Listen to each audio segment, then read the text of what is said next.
Now, India is a vibrant democracy, but heated domestic politics with sharp attacks and counterattacks. Are our political leaders giving Pakistan a clean chit on Pakistan's state-sponsored radical Islamist terror that's bleeding India for decades, whether it's in Jammu and Kashmir or in other parts of our country?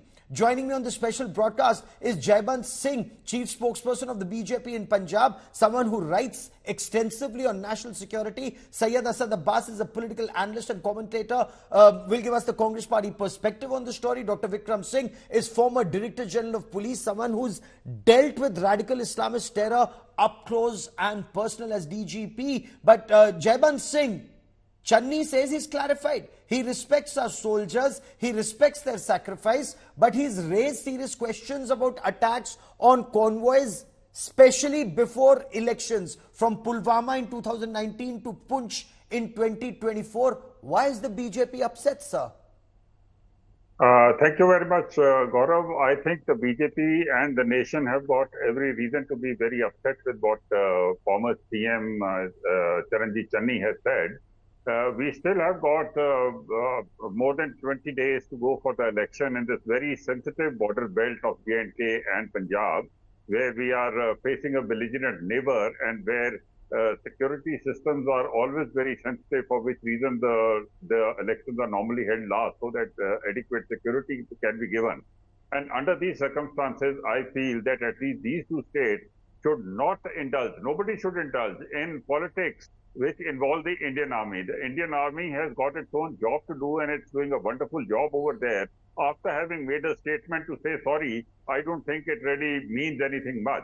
And I would, as a security analyst, as a nationalist, as a ex-soldier, I would like to tell the political parties that you play your political games. We are all ready for it. But let us leave the security and the Indian Army and insurgency and militancy out of it. But Syed Asad Abbas, Pakistan, what does Pakistan need to do? We'll just replay Channi's statement where India, in any situation, when India says Lashkar-e-Taiba did a terror attack, Jaish-e-Mohammed attacked security forces convoy, they'll just replay Channi's tape and say, no, it's stuntbazi by the BJP to win elections. Gaurav Sahib, I think Channi Sahib has made a very categorical statement there. Yes, he did mention about stuntbazi, but he also mentioned that he's got the utmost respect for all the soldiers and especially the fact that he hails from Punjab, in patriotism in their blood. Of course, he's raised questions on the investigation front, so has Shashi Tharoor. They're not saying that this is the ultimate truth. All they are seeking is an investigation.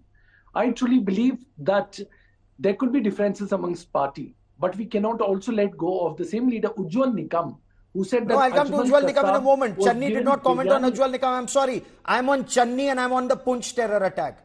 We've lost an air warrior and he's saying this is BJP's stuntbazi. Let's stay on Channi for a moment. We shall. Certainly, we shall stay on Channi, Gaurav Sahib. But also, Ujjwal Nikam making a statement is wrong. If Congress is wrong, so is BJP. Why should we... Again, you're digressing.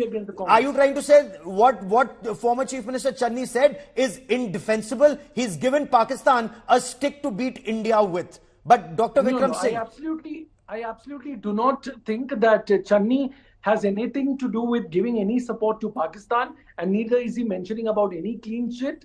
He has raised his question. He's called it BJP stuntbazi, but let me take it to Dr. Vikram Singh. Has former Chief Minister of Punjab and a senior Congress leader, Charanjit Singh Channi, Dr. Vikram Singh scored a self-goal, a goal that's actually damaging for India when India tries to expose Pakistan's state-sponsored radical Islamist terror? Gauravji, it is even worse than that.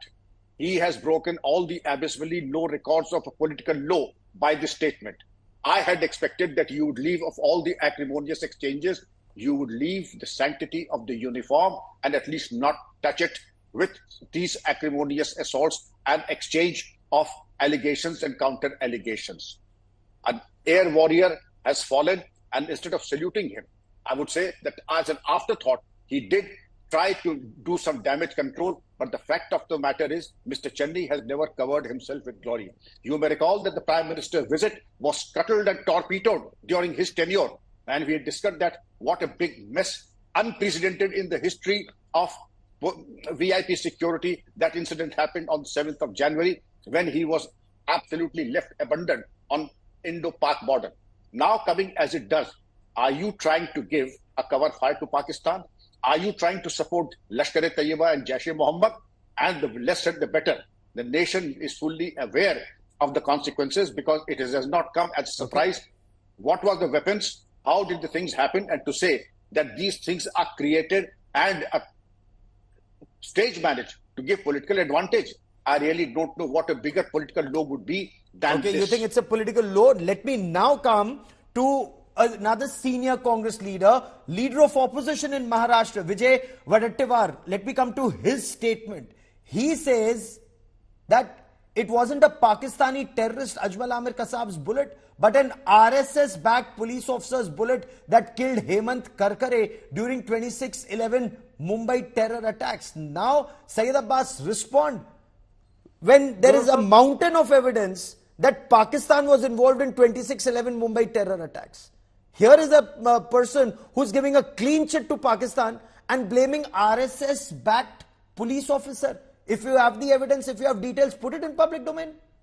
Gaurav Sahab, like I stated earlier, in matters of national security, we must be sacrosanct and united. Certainly, be it the Congress Party or the Bharatiya Janata Party, there's absolutely no need to do politics.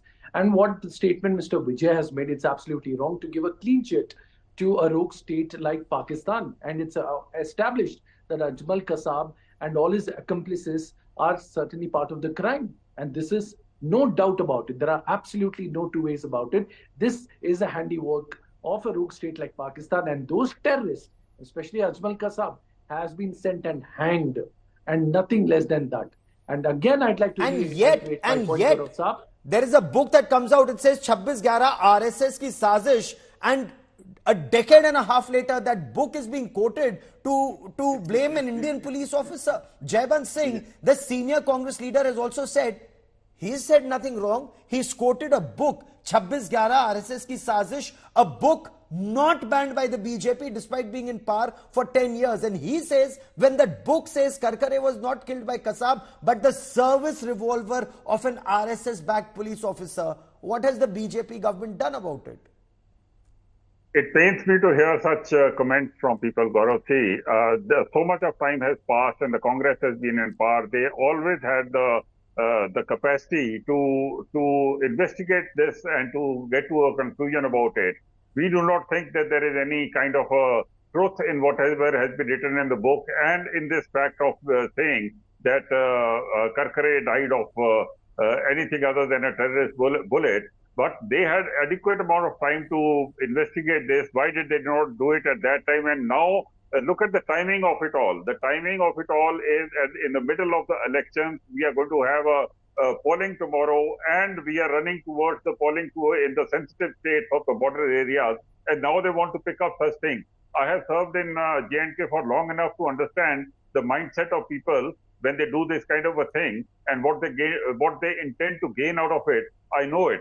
But I would like to request that we have moved away from terrorism in J&K. It is time for us to become more mature. Not yet, sir. You haven't moved away from terrorism in J&K. Your convoys are repeatedly targeted. Your officers and your men are being killed, including of the special forces south of Pir Panjal. But Dr. Vikram Singh, I want to stay on 26/11 for a moment, and there's a mountain of evidence about Pakistan's state involvement in 26/11. Investigations done by NIA in India, by Federal Investigation Agency or FIA of Pakistan, and the Federal Bureau of Investigation in the United States. I've covered that FBI trial in that Chicago federal court, and yet when two senior Congress leaders, not just the leader of opposition in Maharashtra, but someone as senior as Shashi Tharoor, when two senior leaders talk about this statement, quoting that book, again, is that giving Pakistan a clean chit? Rahulji, we have discussed this point many times on your show and otherwise also, and the confessions made by David Coleman Headley. Yes. And also the fact that we are treating a book as gospel truth, whereas I dare say that these are fly-by-night operators and writers who come out with customized writing and customized contributions to newspapers so as to give political advantage to some and political adversity to others. I would say 16 years after the most sensational attack on India, do you think that we were sleeping? No. A particular political party was in power. They had all the authority to investigate into threadbare. We did investigate. Now, to wake up after 16 years and level such horrible allegations, fancy allegations, I don't think there is any merit or substance in these allegations. They have been done for a political purpose, for political leverage, and to fish in troubled waters. Unless there is an attempt to bring back that bogey of Hindu terror and RSS terror, because remember, these Pakistani terrorists all had a kalava which David Coleman Headley had purchased from the Siddhivinayak temple, and this had come out. I reported on this. I've reported on this because this information came out in the FBI investigations in Chicago. But Syed Abbas, the BJP says the Congress is now openly batting for Pakistan. The Congress is giving a clean chit to Pakistan's state-sponsored radical Islamist terror, from questioning Pulwama to questioning the surgical strikes to Balakot airstrikes to these current instances. Prime Minister Narendra Modi went on record to say Pakistan wants Shehzada in power. I absolutely do not agree with that, Gaurav Saab. As a matter of fact, since we speak of 2611, it was Ujjwal Nikam, the BJP leader, who said Ajmal Kasab being served biryani in jail. What action did Jaybant Singh, the BJP spokesperson, or their party take against him? That was busted. This is a bogey. My humble request to both BJP, Congress, do not make this into your party. Desh sabse aage hai, desh sabse badkar hai. We are the son of the soil. What, sir? On what grounds did he say that Ajmal Kasab is being served biryani? That to Hindustan ki dharti par in India? This boy. Sir, Ajmal Amir Kasab may not have been served biryani. That biryani, point. Yes. That point is a fact. Jaybant Singh, you want to quickly to Ujjwal Nikam, right? You want to quickly respond to that, Jaybant Singh. That BJP is being accused of creating an environment of this hatred towards a particular community. I mean, they can say whatever they want to, but the BJP is very sure about this, that it looks above communities when it comes to India, and we have made it very clear that we carry all communities together, as we have been doing in the last 10 years, and as we will do it in the future also. This hatred and this polarization is being done by a particular party because they feel that this is a method of winning elections. Let's talk about Ujjwal Nikam, who said that terrorist Ajmal Kasab was given biryani. I would recommend to them that they should stop doing this, and they should follow the principles of secularism that they tout so much all the time, and ensure that they carry all communities in this democratic exercise that is going on. To do all this, you know, I've heard these things too often and too much, Gaurav. Okay. To really want so to you're not respond answering to the question. Okay, Dr. Vikram Singh, last 10 seconds, because once again Syed Asad Abbas raises the question if Ajmal Amir Kasab was fed biryani or not. 30 seconds, sir. Dr. Vikram Singh. Gaurav ji, you have investigated this case threadbare and incorporated the confessions of David Coleman Headley. You have moved from pillar to post from every nook and corner in Mumbai to identify that it was an ISI-sponsored attack on us. I'm happy that all the panelists agreed that India should stand together and give a befitting reply. There is no scope of petty politics. Absolutely, and I will let that be the last word on this part of the show. Whether Kasab was fed biryani or not, the fact does remain that India has fed biryani or good food to Pakistani terrorists. We have a very short memory. Do read up about the Charare Sharif siege, where India fed food to those Pakistani terrorists who'd held that holy city, to that holy shrine hostage, and the civilians hostage there. India actually escorted terrorist Mastgul all the way. A Pakistani terrorist was escorted to the border. Of course, that happened in the 1990s, but something like that should never, ever happen again. Terrorists only deserve one place: to meet their maker.